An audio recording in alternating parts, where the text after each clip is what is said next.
आयात कभी भी इत्तेफाक से आपके सामने नहीं आती। ये अल्लाह के हुक्म से बहुत ऊपर से आती हैं और एक नेमत की तरह अता होती हैं। अक्सर हम जिस मसले में उलझे होते हैं तो फेसबुक या व्हाट्सएप में इसी के मुतालिक आयत आ जाती है।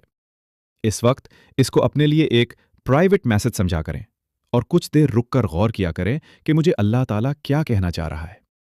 क्योंकि आयात का वक्त, मकाम, दिल की कैफियत, आपके उस वक्त के हालात, सब का फैसला आसमानों पर किया जा चुका होता है। और यही कुरान का मोजज़ा है। अल्लाह यकीन वालों के लिए रास्ते बनाता है। और जानते हो यकीन वाले कैसे होते हैं? जब उनकी दुआएं भी उनके मुखालिफ हो जाएं, वो तब भी अल्लाह से मांगना नहीं छोड़ते।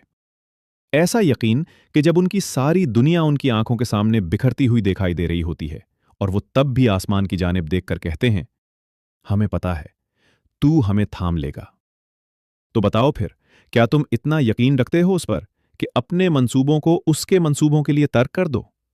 नहीं, तुम तो फौरन डर जाते हो और फिर जोर जोर से कहने लगते हो, अल्लाह ने मेरी दुआएं तो सुनी ही नहीं, भूल गए हो। अल्लाह कहता है कि तुम क्या समझते हो?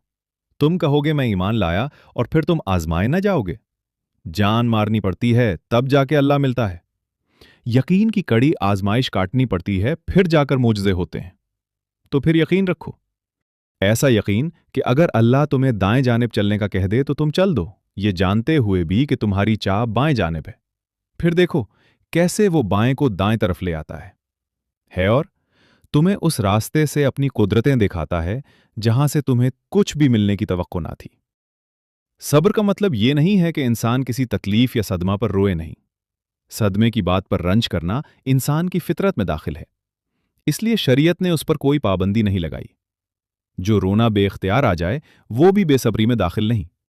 अलबत्ता सब्र का मतलब यह है कि सदमे के बावजूद अल्लाह ताला से कोई शिकवा ना हो, बल्कि अल्लाह ताला के फैसले पर इंसान अक्ली तौर पर राजी रहे।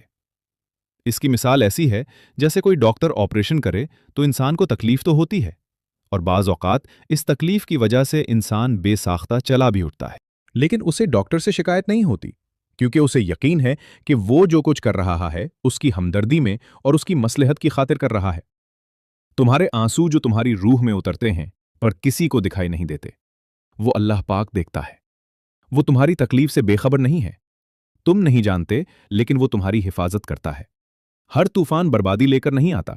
जैसे हजरत नूह अलैहिस्सलाम के लिए तूफान हार नहीं बल्कि जीत लाया था, वैसे ही तुम्हारी आजमाइश तुम्हारी जीत बन जाएगी। आगाज में चोट है तो इख्तिताम में शिफा बन जाएगी। वो तुम्हें ऐसे नवाजेगा कि नमाजों में तुम्हारे गिरने वाले आंसू अल्लाह पाक जी की रहमत पर हैरान रह जाएंगे। अगर अल्लाह आपको इंतजार करवा रहा है तो उसका यह मतलब नहीं कि वो आपको सजा दे रहा है, बल्कि वो आपसे कुछ देर तक राब्ते में रहना चाहता है। वो चाहता है कि आप मजीद दुआएं करें। वो चाहता है कि आप उससे बात करें। वो आपकी आवाज बार बार सुनना चाहता है। इसलिए वो आपको वो चीज नहीं दे रहा है और इसी वजह से वो उस